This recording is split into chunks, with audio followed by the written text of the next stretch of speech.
I am the tofu golem. Please enjoy the video. You begin by opening the image and immediately duplicating the background layer so you never lose the original.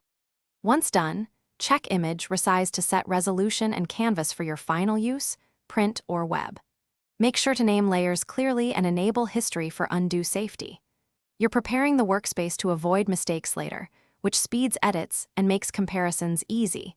Now you're ready to jump into tonal and color corrections with confidence. You correct exposure first. Go to adjustments levels or curves and drag midtones to recover detail, because accurate tonality anchors every other edit. Next, refine color with color balance and hue/saturation to neutralize casts and boost subject tones. Subtle moves avoid posterization. For local fixes, use the clone stamp and healing tools on a new layer so you can blend texture without damaging pixels. Once you finish these steps, your image will look natural and ready for final polish. You finish by sharpening selectively. Duplicate the top layer, apply unsharp mask and view at 100% to judge clarity versus noise. Once satisfied, save a layered PDN for future edits and export a flattened JPEG or PNG at desired quality settings for delivery.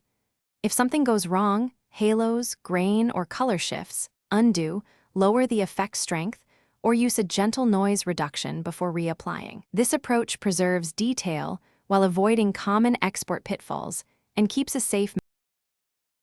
Thanks for watching. Consider subscribing if we helped you today.